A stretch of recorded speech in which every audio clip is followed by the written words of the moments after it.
Before we transition to the history of Christianity in the New Testament and beyond, we have a public call. We think that there are too many honest people out there who do not believe the Bible, not because the Bible lacks merit or because they are terrible people, but because the truth at most has been represented to their attention in a distorted light. The truth has been robbed of its simplicity, its beauty and purity. Every superstitious and unreasonable notion seems to have been woven into the reading of the Bible. Intelligent and honest souls have been turned from the fountainhead of truth with disgust because they supposed that these absurdities were truly the spirit of the scriptures. The confused doctrines coming from the different denominations claiming to all believe in the Word of God have proven bewildering and painful to intelligent minds.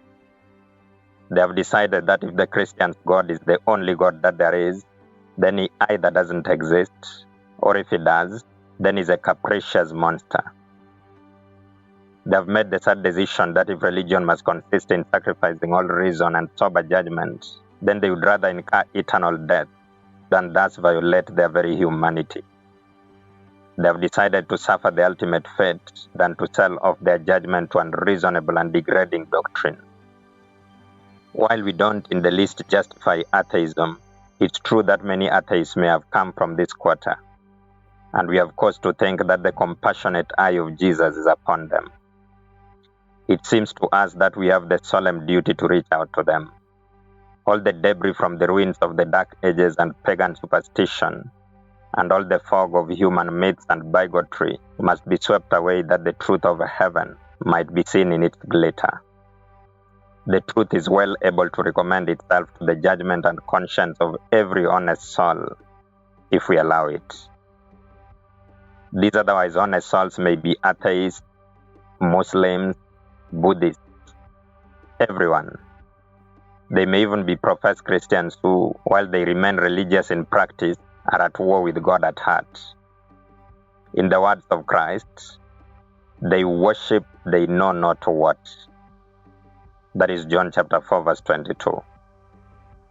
They have a problem with what they have been taught to believe, but are afraid to ask questions for fear that the unrelenting judge that they have been brought up to think God is will strike them with some calamity.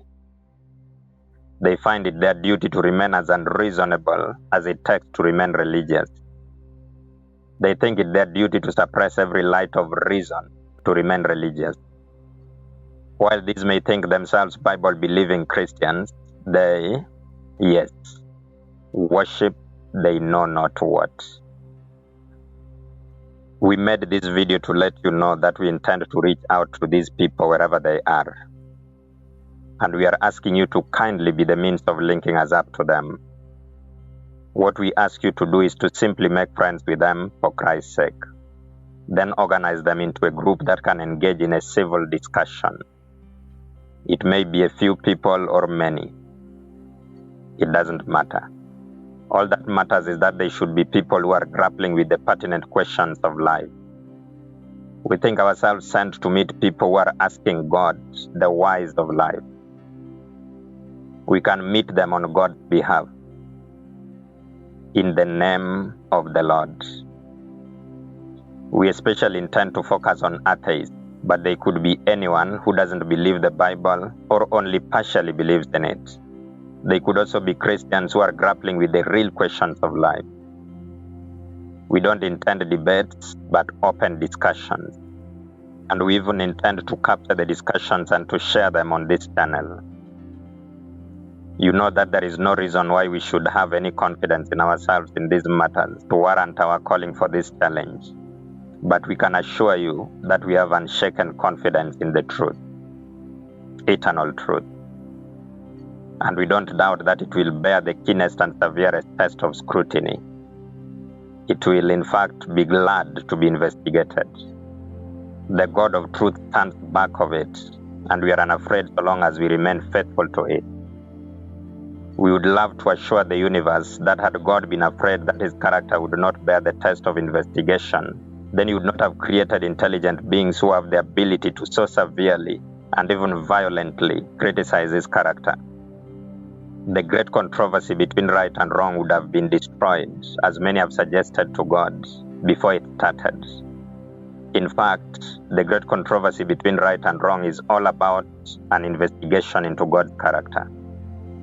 The whole intelligent universe is to settle the question, in whose hand is infinite power and sovereign authority safest? Is it safer in the hands of him who governs his infinity by law and refuses to immediately destroy and compel even devils and wicked men who use the life he has lent them to fight him? Or is it safer in the hands of an enemy who will tyrannize, manipulate, and destroy everyone who disagrees with his cruel principles that lack any form of merit? So, our real fear here is not that people may ask the wrong questions or difficult questions, but that people might not ask enough of the questions that secretly assail their souls with doubt and uneasy reflections about religion. We think that not enough has been done by the Christian world to settle the mind of the atheists on some of these concerns.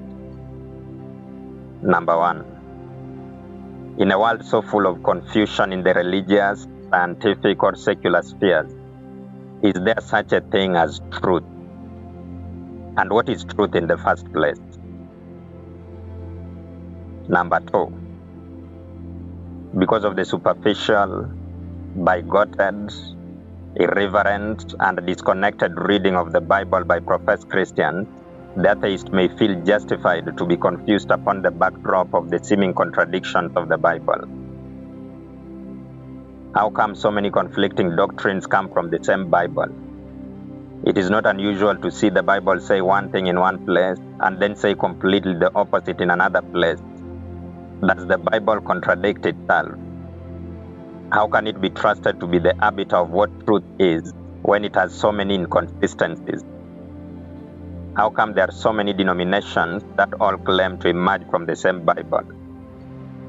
If I should choose to be a Christian, what should I believe? Number three, if the human soul is immortal and the doctrine of a forever burning hell is true, as some Christians claim, then why would a merciful God inflict eternally enduring punishment upon a soul that he invited into existence for sins done in one short life? Where would be the mercy, justice, or compassion on the part of a God who will watch in his quiet eternity to delight his vindictive spirit in the unending suffering of his enemies? How happy will be the heavenly stay of the earthly friends and relatives of those who will be thus inflicted with suffering? How just is the doctrine of the purgatory?